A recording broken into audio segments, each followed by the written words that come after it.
নৈহাটির বড়মার মন্দির দর্শন করা সকলের কাছে একটা আবেগ, একটা উচ্ছ্বাস। তাই তো হঠাৎই সবাই মিলে রেডি হয়ে বেরিয়ে পড়লাম নৈহাটির বড়মার মন্দির দর্শনের উদ্দেশ্যে। বড়মার মন্দির দর্শনে আমাদের সঙ্গ দিয়েছিল আমার ছোট মামার পরিবারের সকলে। তাই সারাটা দিন দুটো পরিবার হই হুল্লোড় করতে করতে কিভাবে কেটে গেল বুঝতেই পারলাম না। আজকের দিনটা ছিল 30শে এপ্রিল, অর্থাৎ পশ্চিমবঙ্গের দ্বিতীয় দফার ভোটের পরের দিন।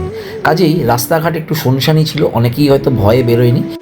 বড়মার মন্দির আমাদের কলকাতার বাড়ি থেকে প্রায় 65 থেকে 70 কিলোমিটার। তাই মধ্যিখানে একটা পেট্রোল পাম্পে দাঁড়িয়ে পেট্রোলও ভরলাম, আর কিছু টুকটাক বাচ্চাদের জন্য একটু খাবারও কিনে নিলাম। মন্দিরে যখন পৌঁছালাম তখন অলমোস্ট 12টা থেকে 12:30 বেজে গেছে, আর মন্দির একদম ফাঁকা ছিল। হয়তো ভোটের পরের দিন বলেই এতটা ফাঁকা ছিল।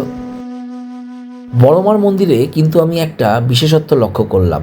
আমি অনেক মন্দিরে গেছি, কিন্তু সব মন্দিরে কিন্তু মোবাইল অ্যালাউ নয়, কিন্তু এখানে দেখলাম তোমার সমস্ত রকম ভিডিওগ্রাফি থেকে ফটোগ্রাফি সমস্ত কিছু অ্যালাউ আছে। মাকে যে এত কাছ থেকে দেখতে পাবো এটা কিন্তু কখনো আশা করিনি। আর তোমরা বন্ধুরা বললে হয়তো বিশ্বাস করবে না, এই বড়মার মন্দিরে আসার ইচ্ছে আমার কিন্তু হঠাৎ করে হয়নি। আমার গত 3 থেকে 4 বছর ধরে আমি এখানে আসবো করে ঠিক করেছি, কিন্তু আসা হয়নি। আর তার মধ্যে তো আমরা বাইরেই চলে গেছিলাম। একটা কথাতেই আছে না, মা যদি তোমাকে না ডাকে তুমি কখনো তার কাছে যেতে পারবে না, যতই তুমি ইচ্ছা প্রকাশ করো। বড়মার মন্দির থেকে বেরিয়েই পাশেই গঙ্গা সংলগ্ন আরেকটা মন্দির ছিল, সেখানেও একটু দর্শন করে এলাম। গঙ্গাকে কাছ থেকে দেখার যে অনুভূতিটা কীরকম সেটা এই ভিডিওর মাধ্যমে আমি ভাষায় প্রকাশ করতে পারবো না।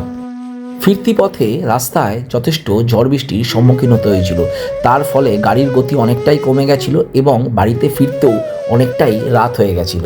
সব মিলিয়ে বড়মার মন্দির দর্শন আমার আর আমার পরিবারের কাছে একটা চিরস্মরণীয় দিন হয়ে থাকলো। আর ভিডিওটা কেমন লাগলো অতি অবশ্যই কমেন্টের মধ্যে জানিও। আজকের মতো বিদায় নিচ্ছি, টাটা।